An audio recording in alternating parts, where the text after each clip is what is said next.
Can anything good come from Nazareth?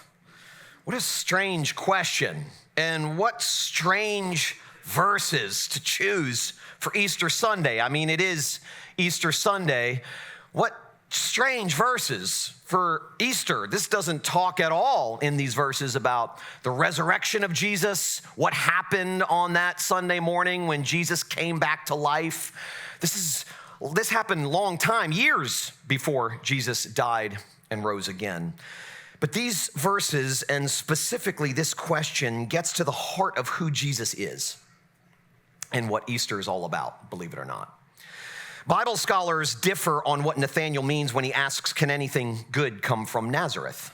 Some Bible scholars say that he's referring to the cultural and geographical insignificance of Nazareth. I mean, Nazareth was a village of no more than 500 in the days when Jesus grew up there.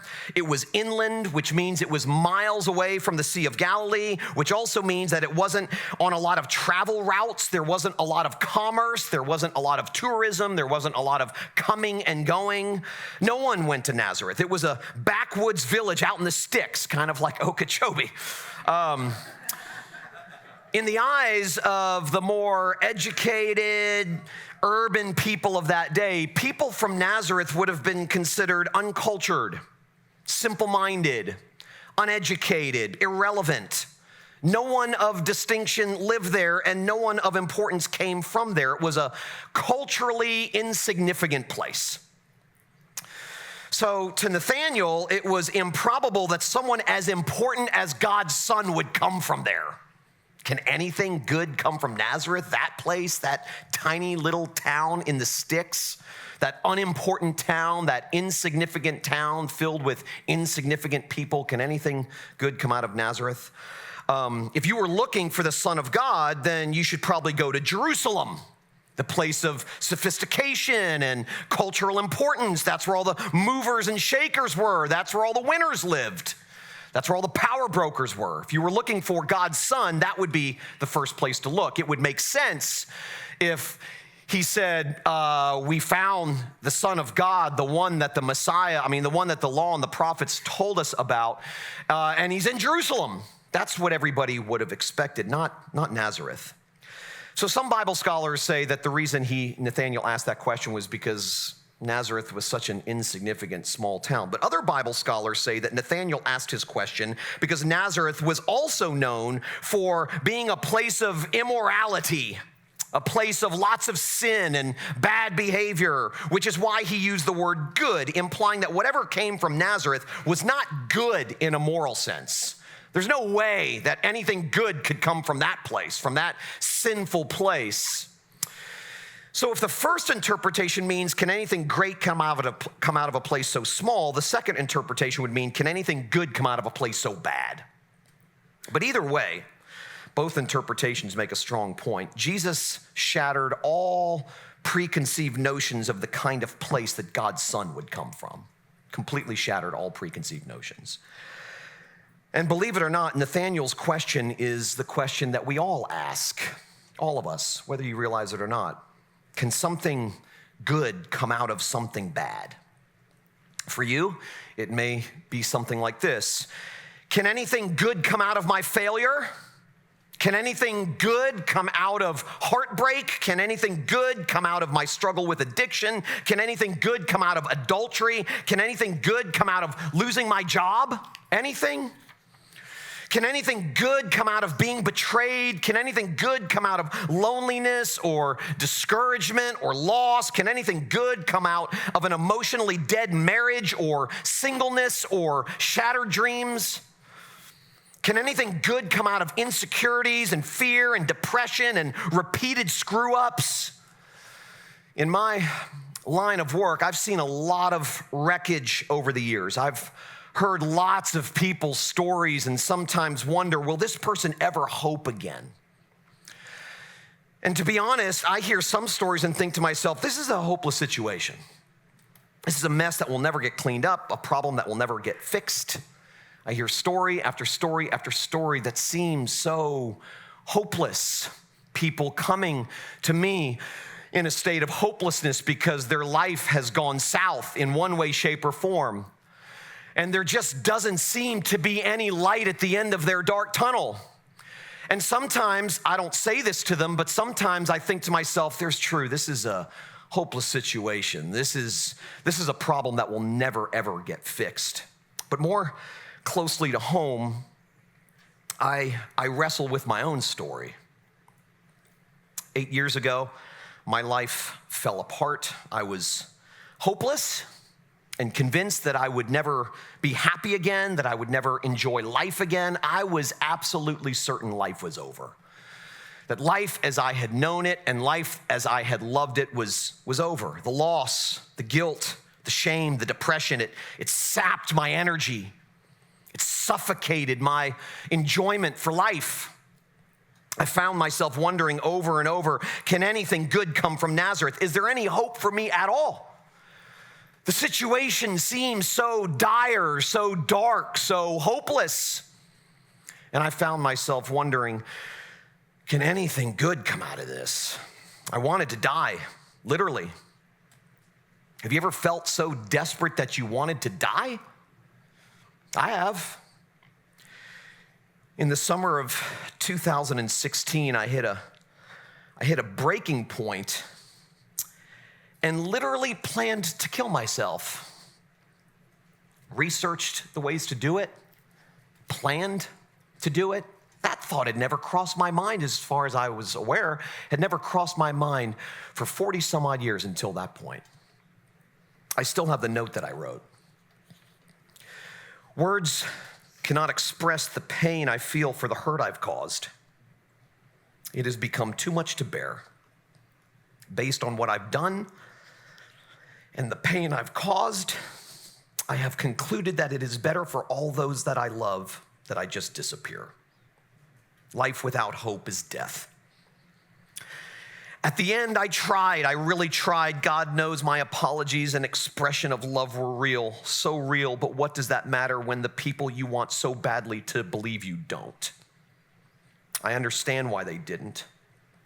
Given my recent track record, why would they? So when it became clear that those I love most wanted nothing to do with me, the choice I needed to make also became clear. Lord, have mercy. It is a far, far better thing that I do than I have ever done. It is a far, far better rest that I go to than I have ever known. Can anything good come out of this mess? Damn right it can. Holding my grandson in the front row, singing, surrounded by family. Can anything good come out of Nazareth? Do you ever look at yourself and your life and wonder, can anything good come out of this? Is there hope for me? How could this catastrophe, this setback, this heartbreak ever get turned around? Have you ever thought that death would be preferable to life? My wife, Stacy, once said, we all have unwritten suicide notes. Reminds me of the story, I've shared this before, about the guy who went to the doctor for some tests. He wasn't feeling well, and he went to the doctor for some tests. And the doctor said, I'll call you in a week and let you know the results of your tests. And so a week went by. The 8th day, the guy's getting nervous. Why isn't the doctor calling? The doctor finally calls on day 8 and says, Johnny, I have some bad news for you, and I have some really bad news for you. And the guy's like, you gotta be kidding me. Bad news and really bad news? Okay, just give it to me straight, doc. He's like, well, the bad news is you have 24 hours to live. And the guy's like, that's the bad news? Well, what's the really bad news? He says, the really bad news is I was supposed to call you yesterday. So, sometimes life feels like that. I mean, doesn't life sometimes feel like there's only bad news and really bad news? I love Philip's answer to Nathanael. Can anything good come out of Nazareth? And Philip just simply says, come and see.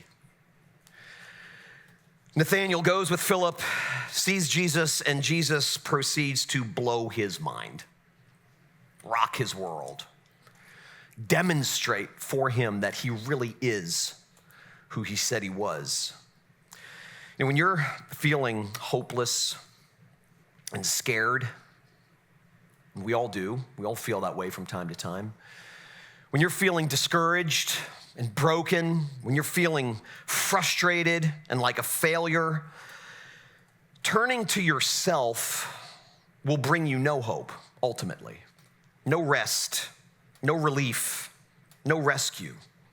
See, most of us assume that the internal power, that we possess the internal power to get things right when things go wrong. And so we turn to ourselves.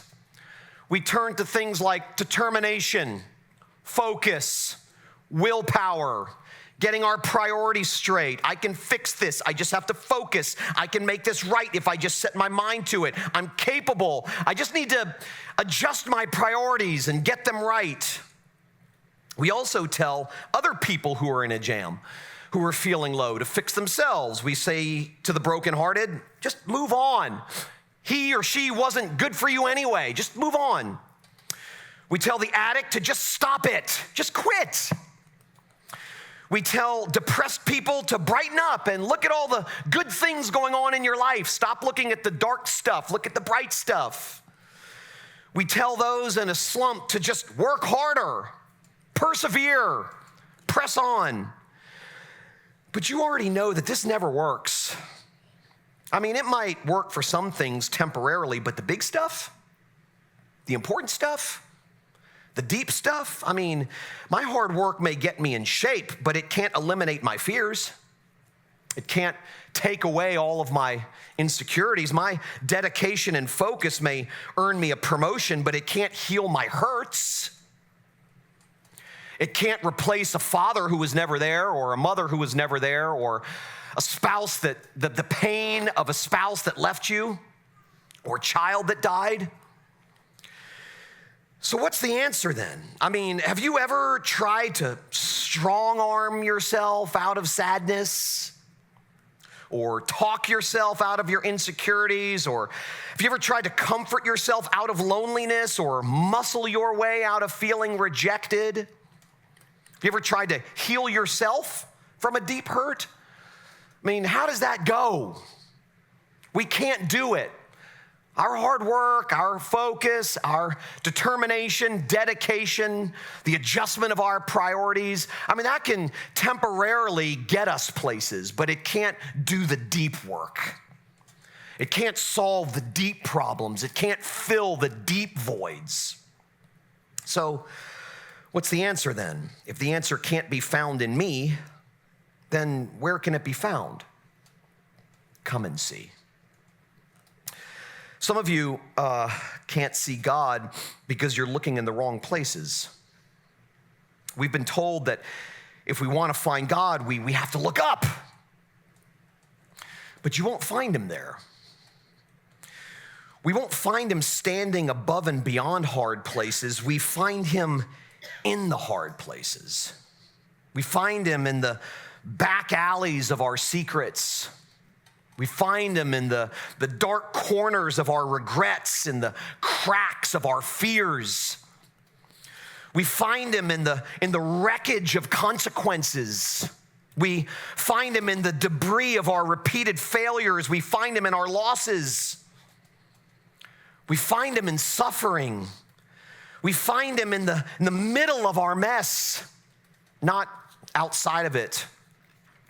We find him smack dab in the center of our sin. God, as I've said numerous times, doesn't stand at some antiseptic distance from our sin and our failures. He meets us in them. We find him in all of the places we don't think he would ever go. All of the places that a good God would never go. Why would a good, holy, perfect God come into the dark corner of my secrets? Come into the back alleys of my failures and my sin? Sometimes we can't see God because we don't look low enough. So if you don't see him, look lower. He's on the bathroom floor with you, not standing above and beyond, shouting advice to you on how to get yourself out of the mess that you're in. He just simply curls up on the bathroom floor with you and reminds you that you're not alone. I think sometimes we think that God is in the business of always rescuing us from hard places. And he does that sometimes. Thank God. Thank God he rescues us. He's rescued me from lots and lots of hard places. But more importantly than God rescuing us from hard places, God has been with me in all of my hard places. When I have been pushing him away, when I have been wanting him to leave me alone, when I have been doubting that he's good, he just sits there with me and weeps with those who weep. When I let go of him, when I walk away, when I think this is just a big game, and sometimes I still feel that way. To be honest, I was falling asleep last night, trying to fall asleep last night, and asking myself this question: is this all real? I mean, is this real? Is this stuff true? Is God there? Do I just believe this stuff because I grew up in a Christian home and were around people that talked about it and grew up going to church and hearing the Bible preached and stuff like that? Is that why I believe it? I mean, is there any truth to this? Am I just a product of my upbringing? I still face that. I still ask those questions. I still doubt. Sometimes I doubt when things are bad, God, you can't be good. And sometimes I doubt when things are good, I don't need you. When things are good, I quickly assume I don't need God. I can do this. And when things are bad, I think he's not good. He can't be good. If he was good, he would get me out of this jam.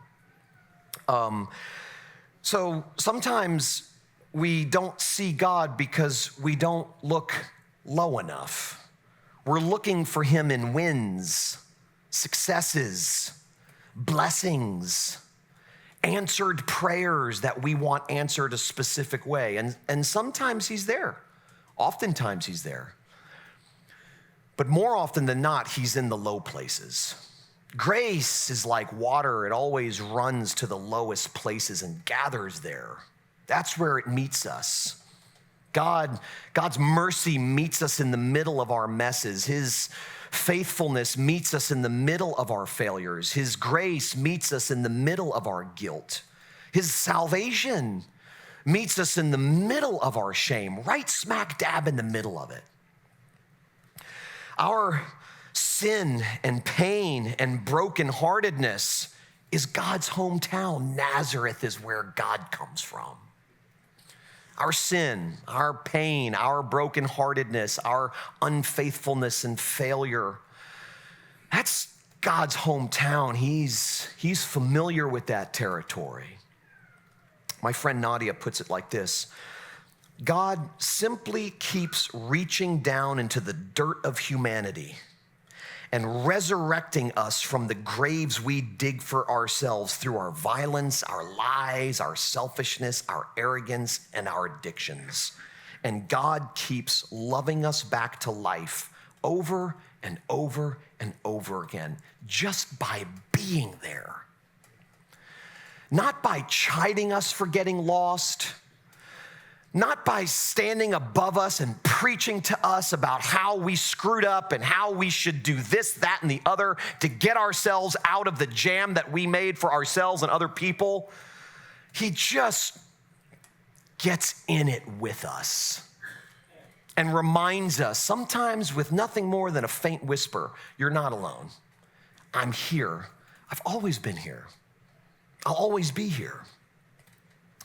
So the only answer to the question, can anything good come out of Nazareth, is come and see. Come and see the one who bleeds with you. Come and see the one who knows what it's like, what it feels like to be abandoned, to be betrayed, to be misunderstood, to be left behind by friends and family alike. Come and see the one who takes all of your guilt and all of your shame and all of your sin down into the sea of God's forgotten memory. Well, may the accuser roar, of sins that I have done. I know them well and thousands more. My God, he knoweth none. The sins we can't forget, God doesn't remember. Come and see the one who promises to never leave you, to never stop loving you, no matter what, no matter what. People come, people go. People come into your life, people leave your life. God sticks, he stays. Come and see the one who sticks and stays. Come hell or high water, no matter what. Come and see the one who accepts you when everyone else rejects you, the one who holds on to you even when you let go of him, the one who sticks when everything is falling apart, when everything's going south.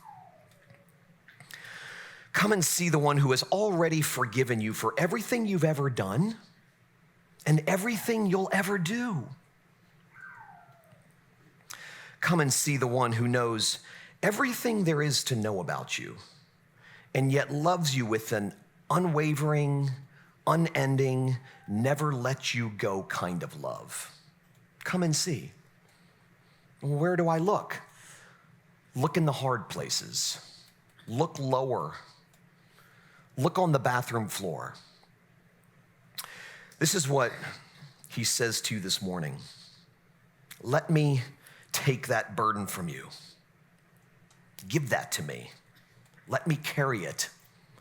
I'm big enough. I'm wide enough. I am the father who longs for every one of his children. I am the friend who will never leave you. I am the light behind the darkness. I am the shining your shame cannot extinguish. I am the door where you only thought there was a wall. I am what comes after deserving. I am gift without cost. I am. I am. Jesus is not, he's not an idea. He's not a theory. He's a person who invites weary, burdened, broken, guilty, failing people to find love and life, to find forgiveness and a future, to find grace and mercy, to find hope and rest. Come and see. I was scrolling through social media this morning, which is always a lot of fun. And I came across this poem that a good friend of mine posted. It's just called Resurrection. And I've been pondering it all morning. The poem says this. It's by some guy named Vladimir Holin. I have no idea who he is, but I like his first name, Vladimir. It's called Resurrection. Is it true that after this life of ours, we shall one day be awakened by a terrifying clamor of trumpets? Forgive me, God, but I console myself that the beginning and resurrection of all of us dead will simply be announced by the crowing of the cock. After that, we'll remain lying down a while. The first to get up will be Mother. We'll hear her quietly laying the fire, quietly putting the kettle on the stove, and cozily taking up the teapot out of the cupboard. We will be home once more. You know, I don't know about you, but I grew up believing that when I pass from this life to the next, it would be to some huge party with bright lights and trumpets and all of that stuff. And I have no idea what that's going to look like. I don't know. I don't know what all heaven's going to be like, and I don't know what it's going to be like when I pass from this life to the next. But I like this picture. I like the fact that maybe what it will feel like is me just simply waking up in my bed, feeling warmer and more comfortable than I've ever felt. Hearing my dad and my grandmother in the kitchen talking, smelling the kind of sweet roll breakfast that my mom would make on Easter Sunday. Maybe my grandkids will be grown up by then and I'll hear them talking. Who knows? Maybe Maybe my oldest son, Gabe, their father, will be 9 years old playing with his 9-year-old son. I don't know. But I know this. Whatever it is, it's going to feel like I've always been there. It's going to feel familiar, and it's going to feel so incredibly comforting. I will be home again. So I don't know what it's going to look like. I don't know what it's going to feel like. Maybe there will be trumpets and bright lights and a big party and everybody with banners with my name on. I don't know. But I do like the picture of just waking up at home, hearing the voices of the people that I love most, seeing friends, walking out of my bedroom and seeing friends that I'm not friends with anymore because the relationship is severed, and seeing them greet me with a smile and open arms and saying, I know we wasted a lot of time bickering over stupid stuff down there, but we've got all the time in the world up here to catch up. Who knows? But I do know this, that without the resurrection, none of that would even be a pipe dream. So can anything good come out of Nazareth? Come and see. Let's pray.